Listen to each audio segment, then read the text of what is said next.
spoilers for all of the Batman.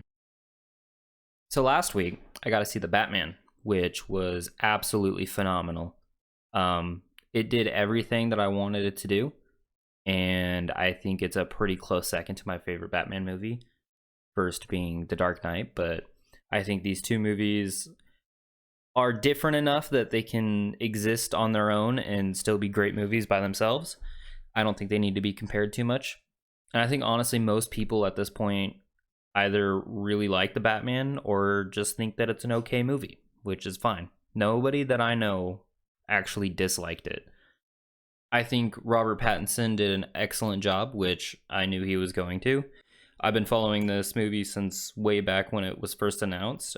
I remember everybody had kind of the same worry that Robert Pattinson wasn't going to be very good, but I had seen a lot of Robert Pattinson's indie movies, such as like Good Time and The Rover and stuff like that.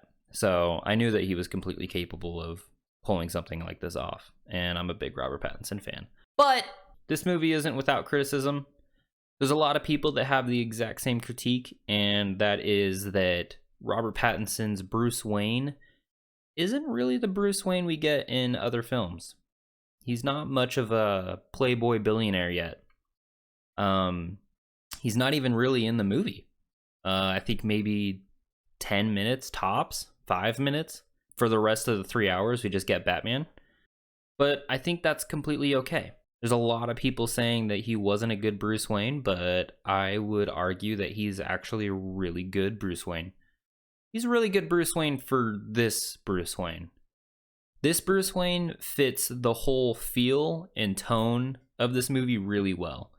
Not just because he's like dark and edgy and emo, but I just think that the reclusive, like mysterious Bruce Wayne who's not all out in the public. Because think about it.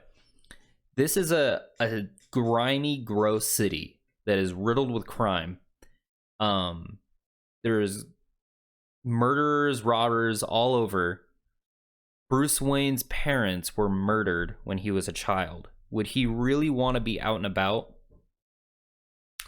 I don't see a point in, he is like the biggest celebrity in Gotham, but they didn't shy over that. When he goes to like the funeral, people are constantly taking photos of him and staring at him and like pointing out like, holy crap, that's Bruce Wayne, because he's a billionaire who lives in a disgusting city. I don't think he needs to be out and about all the time.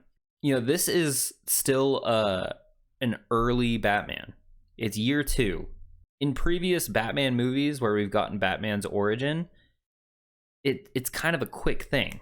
Like Batman Begins, you see Bruce Wayne go from being the person who, wants revenge and he doesn't care about his name or his image, and then he goes out and he trains with the League of Shadows and he comes back and becomes the Batman, and then Alfred makes it a point that Bruce Wayne needs to be out in the public as well, and all this, and it kind of happens quickly. At least it feels like it, because the Nolan movies, their pacing is really quick. But this movie is a slow burn. It's a 3-hour-long movie of just Batman solving mysteries or solving Riddler's riddles, and it's a detective noir film that it takes its time, and I think that's awesome, because we don't usually get a superhero movie that's willing to like slow down, like take in the whole scene, take in everything, take in the absolute feel of everything.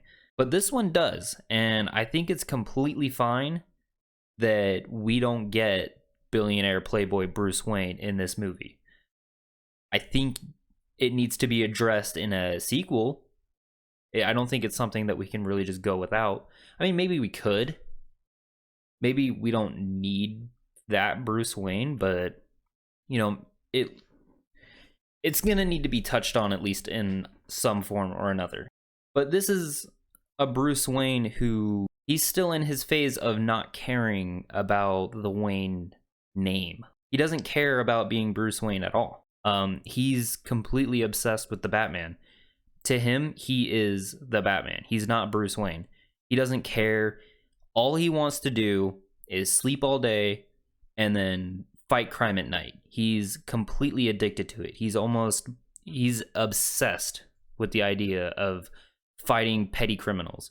And when he goes to chase the Penguin, he even like, all right. Now, some people think that he stalled the Batmobile. I'm of the belief that he taunted them so that they would run so that he would be able to chase him, because he wanted to chase them through the city.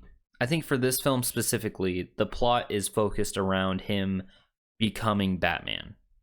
Like, he's already Batman for 2 years, but he's not the Batman. He is a Batman who identifies himself as vengeance. And in the beginning, he says that he is the shadows. And the first person that he saves in the movie is terrified of him. Like, they think that he is going to hurt them as well. And his whole method is to strike fear and scare bad guys to not do crime anymore. But towards the end, by the end of the film, he's no longer the shadows. He's the light in the shadows. And he's no longer a symbol of fear. He's a symbol of hope. And that's reflected by the last person that he saves, who refuses to let go of him. This is a journey for, they're taking their time to like plant seeds and evolve and grow. I think Matt Reeves actually has like a really good vision, and I think that saving the Bruce Wayne plot for a future movie as a whole, like a side plot, right? You have your A plot and your B plot. Maybe the A plot would be one of Batman's villains, like figuring out who the Batman is, while a B plot is very similar. It's the police trying to figure out who the Batman is as well, and they're kind of closing in on Bruce Wayne as well. So it kind of forces Bruce Wayne to come out of his shell and, you know, put on that mask, put on that Bruce Wayne mask. And he, you know, I'd love to see how Robert Pattinson portrays a Bruce Wayne who's cocky and flaunts his money and, you know, is the Bruce Wayne that we already know. For this movie, I think that it worked really well. The dark and brooding Bruce Wayne who sleeps throughout the day and operates at night, and to him, Bruce Wayne isn't as important as the Batman is. He's not going to save the city as Bruce Wayne. But I think it would be cool in a sequel to see, you know, how him becoming that like stereotypical playboy billionaire would actually help him save the city. Anyways, that's just my thoughts. Could be wrong. I don't know. That's just how I interpret it. I really liked the movie. I think it was great. Yeah. Okay. Bye-bye.